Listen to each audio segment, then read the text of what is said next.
தேவனுடைய பரிசுத்த நாமத்திற்கு மகிமை உண்டாவதாக. ஆசீர்வதிக்கப்பட்டதான இந்த நல்ல நாளிலும் கூட அருளுரை துளிகளின் மூலமாக உங்களை சந்திப்பதிலே நான் மிக்க மகிழ்ச்சியுள்ளவனாக இருக்கிறேன். இந்த நாளிலும் கூட வேதத்திலிருந்து சில காரியங்களை சிந்திக்க தேவன் நமக்கு உதவி செய்வாராக. நாம் வாசிக்கும்படியாக தெரிந்து கொள்ளப்பட்ட வேத பகுதியானது 1 கொரிந்தியருக்கு எழுதின நிருபம் 15வது அதிகாரம் 58வது வசனத்தை நாம் வாசிப்போம். 1 கொரிந்தியர் 15ஆம் அதிகாரம் 58வது வாக்கியம்.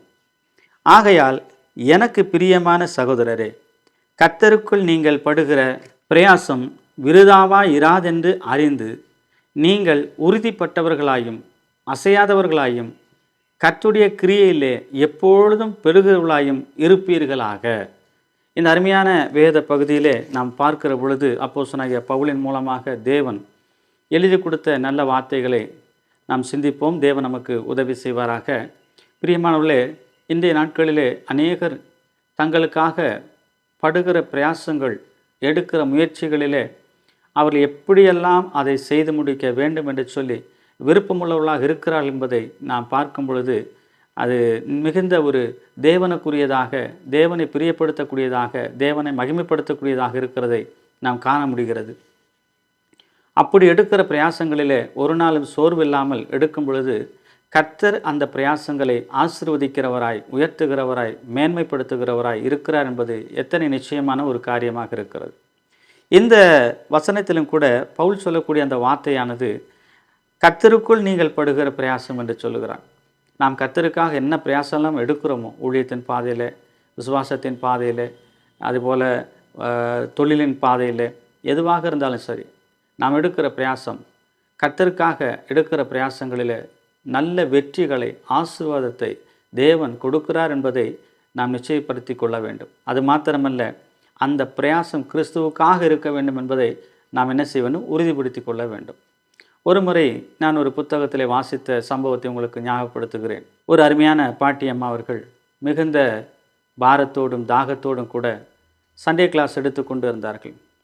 அவர்கள் எடுக்கக்கூடிய அந்த சண்டே கிளாஸ் ஆனது கிட்டத்தட்ட ஒரு 3 கிலோமீட்டர் தூரத்திலே அவர்கள் நடந்து சென்று ஒரு மலைப்பிரதேசத்திலே போய் அவர்கள் அங்கே இருக்கிறதான பிள்ளைகளுக்கு சண்டே கிளாஸ் எடுக்கிற வழக்கமாக அது காணப்பட்டது. அன்றைய நாளிலே அவர்கள் எடுக்க வேண்டிய அந்த நாள் வரும்பொழுது அதிகமான மழையும் காற்றுமாக இருந்தது. அவளுக்கு கிட்டத்தட்ட ஒரு 70-75 வயது இருக்கும். இந்த வயதிலே போய் அவர்கள் அதை செய்யலாமா வேண்டாமா என்று சொல்லி சற்று யோசித்தார்கள். யோசிக்கிற பொழுது அவளுக்கு என்ன தோணினது என்று சொன்னால், இந்த நாள் மழையும் காற்றும் புயலுமாக இருக்கிறதே என்று சொல்லி ஒருவேளை நாம் சோர்ந்து போய் உட்கார்ந்து விட்டால், நாம் எந்த பிரயாசம் எடுக்காவிட்டால் நமக்காக காத்து கொண்டிருக்கிற ஒருவேளை அங்கே பிள்ளைகள் இருக்கலாம்.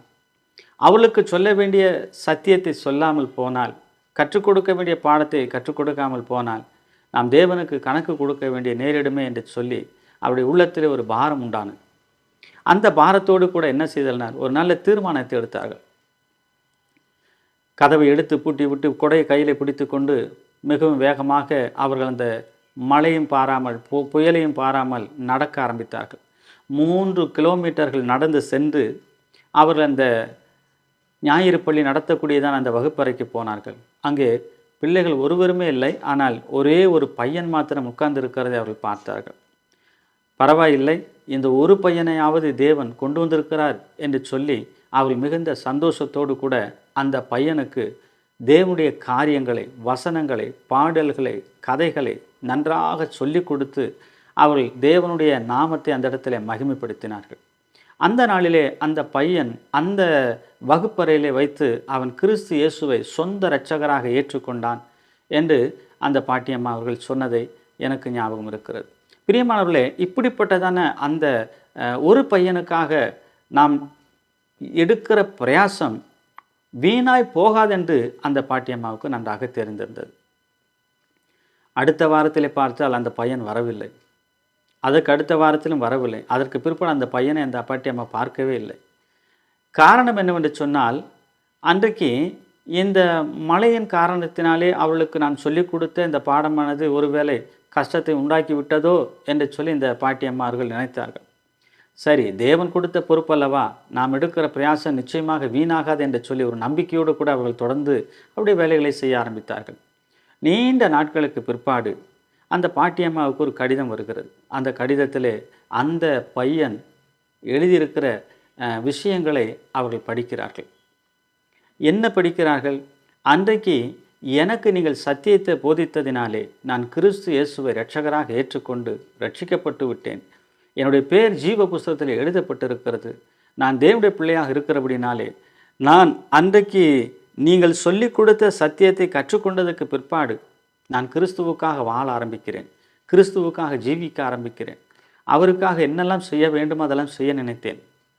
அப்படி என்னுடைய வாழ்க்கை நன்றாக போய்கொண்டிருந்தது. இப்பொழுது நான் அருமையான ஒரு நல்ல வேலையில் சேர்ந்திருக்கிறேன். அந்த வேலையானது இராணுவத்தில் இருக்கக்கூடிய ஒரு வேலையாக இருக்கிறது. இப்பொழுது நான் இராணுவத்திலே போருக்காக கடந்து போன பொழுது நான் குண்டடிபட்டு இப்பொழுது ஆஸ்பத்திரியிலே கிடக்கிறேன். நீங்கள் சொல்லிக் கொடுத்த பாடங்கள் என் நினைவில் இருக்கிறது. அது எனக்கு ரொம்ப புரோஜனத்தை உண்டாக்கினது. அது மாத்திரமல்ல, கிறிஸ்துவுக்காக வாழவும் எனக்கு வைராக்கியத்தை உண்டாக்கினது.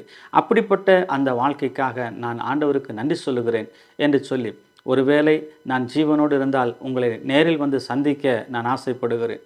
அப்படி இல்லாவிட்டால் நிச்சயமாக நான் பரலோகத்தில் உங்களை சந்திப்பேன் என்கிற நிச்சயம் எனக்கு இருக்கிறது. அந்த நிச்சயத்தை எனக்கு கற்றுக் கொடுத்த உங்களுக்கு நன்றி என்று சொல்லி அந்த கடிதத்தில் எழுதி முடித்துவிட்டு இருந்தார்.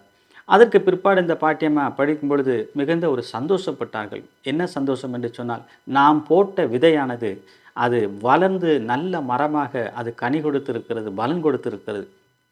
அன்றைக்கு எடுத்த அந்த பிரயாசமானது கிறிஸ்து இயேசுவுக்குள்ளாக ஒரு மனிதனை ரட்சிப்புக்குள்ளாக வழிநடத்தியிருக்கிறோம். அந்த நம்பிக்கையோடு கூட அந்த மனிதன் எழுதியிருக்கிறான். ஆகவே ஒரு நாள் அந்த பையன் சொன்னது போலவே பரலோக ராஜ்யத்திலே சந்திப்பதற்குண்டான வாய்ப்பு கிடைக்குமானால் நிச்சயமாக பரலோகத்திலே சந்திப்போம் என்கிற நிச்சயத்தோடு கூட அந்த பாட்டியம்மா மிகுந்த சந்தோஷத்தோடு மறுபடியும் தங்களுடைய வேலைகளை தொடங்கினார்கள். அந்த சோர்வில்லாதபடிக்கு அந்த வயதான நாட்களிலும் கூட இன்னும் அநேக ஜனங்களுக்கு, மக்களுக்கு சுவிசேஷத்தை அறிவிக்கக்கூடியவளாய் காணப்பட்டார்கள். பிரியமானவர்களே, நாம் எடுக்கிற பிரயாசம் ஒரு நாளும் வீணாகாது என்பதற்கு இது மிகுந்த ஒரு சாட்சியாக இருக்கிறது.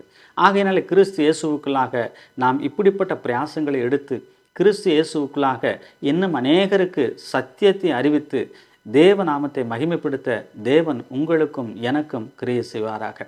இப்படிப்பட்ட நல்ல சுவிசேஷங்களை அறிவிக்கிறது மாத்திரமல்ல, ஆத்துமாக்களை ஆதாயப்படுத்துகிறது மாத்திரமல்ல, ஒவ்வொரு பிரயாசமும் கிறிஸ்துவுக்காக இருக்க வேண்டும் என்கிற சிந்தையோடு வாழுவோம். கர்த்தர் உங்களுக்கும் எனக்கும் அப்படிப்பட்ட கிருபையை தருவாராக.